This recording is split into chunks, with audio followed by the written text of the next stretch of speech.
Team TSA Offseason Powerlifting Program, Week 10 Realization.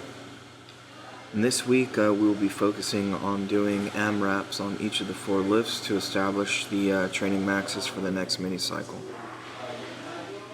For bench today, this is the warm-up progression, and I may confess, now you may see that 1x190 and the 1x175.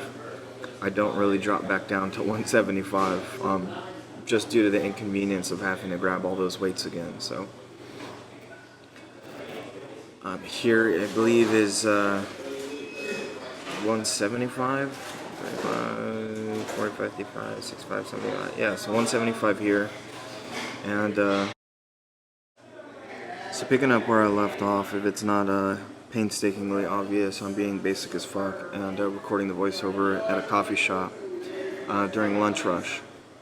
So you may get a lot of feedback in the audio on this. I just didn't feel like finding a secluded place to record this. So here's the AMRAPs, 200 pounds. I kind of just went touch and go.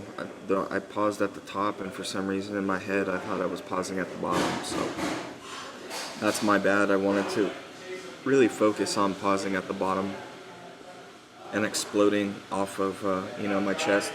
Just making sure that I've built up a nice stable support for the weight as I get up in strength. So I was only able to manage 9 reps throughout this particular cycle. And again, I really do apologize for the noise.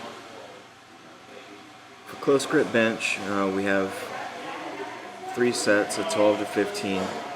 And I'm only going to be showing one accessory on each of these videos.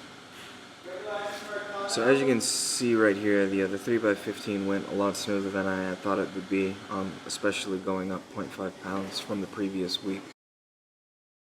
I'm really happy with the progression of the close grip bench press, so hopefully we'll get up to 2 plates on this soon.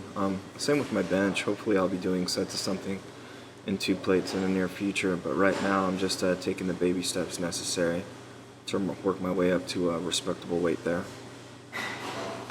And deadlifts, here we are.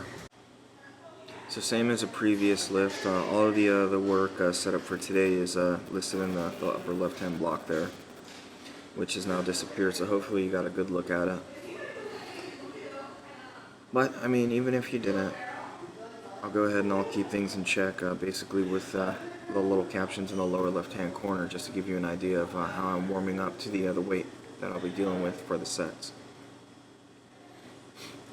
Today I did not wear my SBD knee sleeves as a shin guard. I did wear compression pants to simulate deadlift socks since I don't own any. And I did chalk up for this because I didn't want to start to do this and then, basically have my legs be a friction point that caused me to not hit a number that I wanted to hit on this. I honestly had no idea how many reps I would get for this. And just looking at how I've accumulated strength throughout this whole process, it's a little, I guess, intimidating, I guess you could say. I'm making a lot better progress than I thought I would be making within these last 15 weeks, especially after 2 rotations on cube, by cutting a lot of the fat in the workouts. And by fat I mean just variations of the same exercise. Instead of doing, block pulls and a whole bunch of shit, I don't think lockouts are my weak point. I don't do former walks anymore. My grip's obviously not my weak point. I think the only weak point that I really had on that particular lift was my mind. And just simplifying the stuff that I do in training has basically just increased my level of performance exponentially. I'm really happy with that. For paused squats here, I'm working with about 255 pounds. The bar's 55 pounds.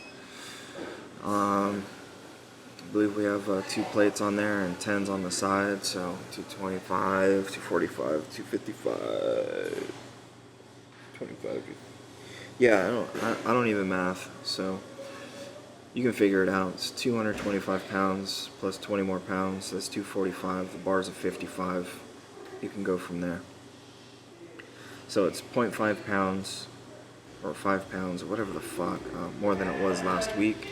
And that's my goal, is just to make mini jumps. I'm not a greedy guy. I don't want to make big jumps. I want to make a nice steady increase in my lifts as I have been doing with my weight. And that's it for this clip, guys. The next video will be up pretty soon.